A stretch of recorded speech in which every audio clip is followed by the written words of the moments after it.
Uncle Jeffrey, can you read us a bedtime story, please? Please? Alright.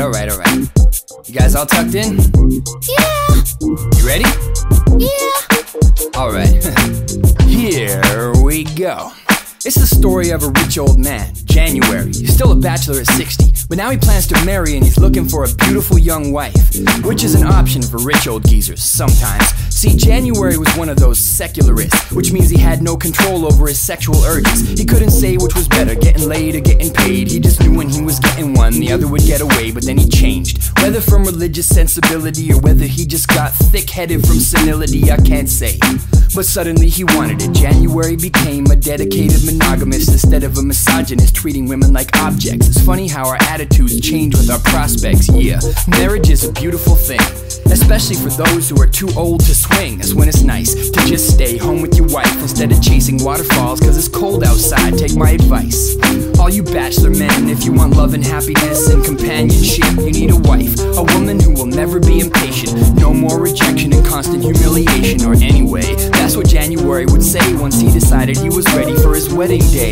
So he asked his friends to help him find somebody and said, guys, just try to make sure she's under 20. I want sex appeal, not a tough old cow. I want some tender veal instead of know-how. I want a woman I can mold right now with my own hands, not a prefab 30-year-old. I want some warm wax. Well, soon a young girl caught his fancy and he said he had to have her if he wanted to be happy. And I'll skip the details of how they got engaged, except just to say rich men get the females. The girl that he chose was named May, a pretty 18-year-old with a baby face. And when the wedding day came, the pairing was gorgeous. They looked like Callista Flockhart and Harrison Ford, if Callista was more like Miley Cyrus' age. Yeah, everyone agreed that the bride was a babe, and January just watched her with lust in his eyes, and all he really wanted was to bust in her thighs. But first he had to get through the vows and the feast and the speeches while suppressing his eagerness. But when the last guest in the villa went home, he took his bride to bed. She lay as still as a stone as he caressed her and said, sorry I have to hurt you, but the church says sex within marriage is a virtue.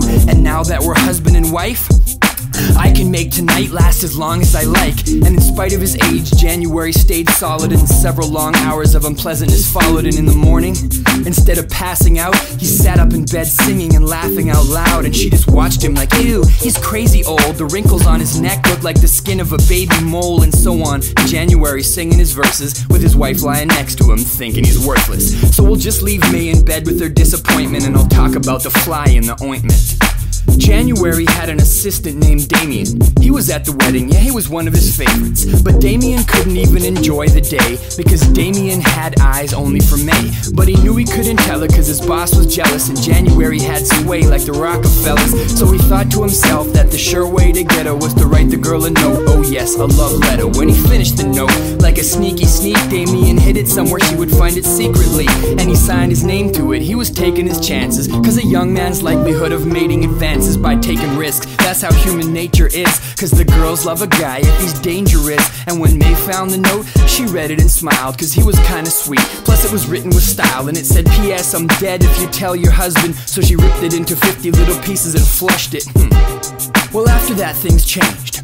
Damien and May played the winking game, but they couldn't follow through cause there was a jealous guy in the mix. January kept a watchful eye on his chick. And the months passed by, but January was old. He was slowly going blind, which increased Damien's chances of penetration. Thank goodness for advanced macular degeneration. And if January was jealous before, well, his blindness amplified it just a little bit more. He was so afraid to find his wife in a tryst that he kept one hand at all times on her wrist with no exceptions. Not even for toilet breaks. While she peed, he would hover beside her like a coiled snake guarding its eggs. But his problem wasn't solved, cause her lack of freedom just increased her resolve. And pretty soon, opportunity knocked, cause January liked to take afternoon walks in the garden, holding May by the elbow. He didn't trust her for a second on her own, hell no. The garden was surrounded by a wall with a locked gate. He wanted privacy to exercise his prostate with May when he pleased in a grove of trees, and a chain around his neck held the only key. But January slept like a corpse after strolls, so May copied the key in a warm wax mold when he was passed out, and passed it out the window to Damien, along with a note containing info on what he should do, and how long he should take, and when he should enter the garden gate, and where he should wait, and he obeyed. Damien did what he was told, told. A guy's gotta roll with it when a woman's in control of his fate. And the very next day, January awoke with the sun on his face. He couldn't see it, but he knew it was a beautiful day. So he said, let's take a walk in the garden, May. She said, okay, and dutifully walked beside him. And when they passed through the gate, he locked it behind him and said, now there's no one here but you and me, woman. But Damien was there. She could see him, but he couldn't. He was sitting up in a tree, according to plan. And as she walked with her husband, she was holding his hand and saying, babe, I don't get it. Why don't you trust me more? The way you treat me, you must think I'm nothing but a whore, always holding my arm. It's like you expect me to fuck somebody different every second if you let me. We made a solemn vow to be faithful to each other through the good and the bad, and always stay together. But for real, if you're with me every second is no party. And January said, aw, May, baby, I'm so sorry. I wish I didn't have to watch you every second like a chicken hawk. It's just these jealous thoughts. Ever since I lost my ability to see, all I think about is other men humiliating me. So I have to keep my property under lock and key, and that includes you, my love, obviously. I want to set you free, but I'm afraid of human nature. By keeping you with me, I'm saving you from temptation. And May said, oh well, I guess that's fair. Ooh, look up in that tree, such delicious pears. Oh, please let me climb up and pick some for us to eat. You can guard the base of the tree if you don't trust me. And he was kinda hungry, so he held the tree's base and said, okay, but don't tell me you never get free space. And for the precious folk, forgive my bluntness, but Damien just lifted up her skirts and thrust in. May and Damien sitting in a tree, F-U-C-K-I-N-G, like a couple of animals with her jealous husband obliviously guarding the trunk of it down below.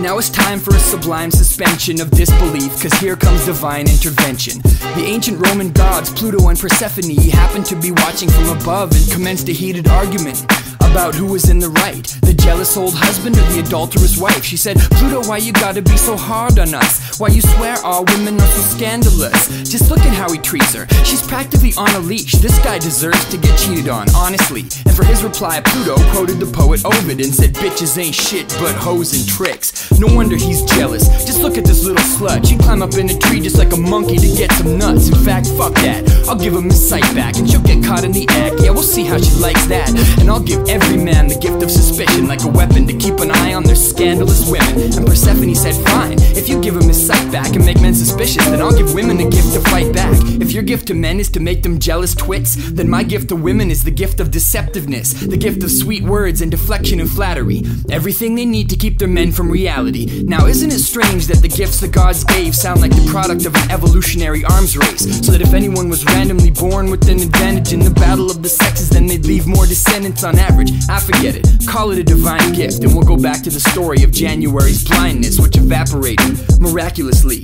And he looked at his hands like, God damn, I can see my wife up in a tree with a man fucking in the canopy.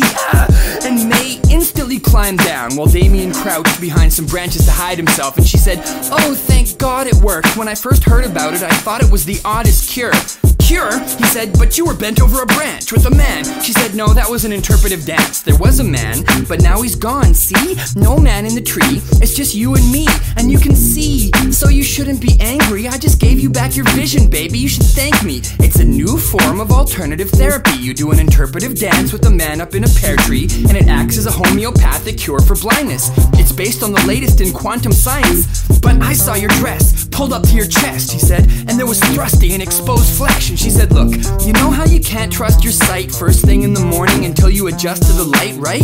Well, come on, you've been utterly blind for months, darling. You probably just have rusty eyes. And besides, didn't you just say that you had visions in your head of being humiliated? So how do you know that it wasn't one of those? I mean, there's nothing we see that the mind doesn't control, so it isn't shameful if you hallucinate, but you have your vision back. Aw, baby, that's super great. And January didn't really want to fight with his wife, and he was pretty happy for his sight, so he said, okay, baby, maybe I was wrong, and he believed it too. He wasn't just playing along, and they headed home together, walking hand in hand. The model relationship between a woman and a man.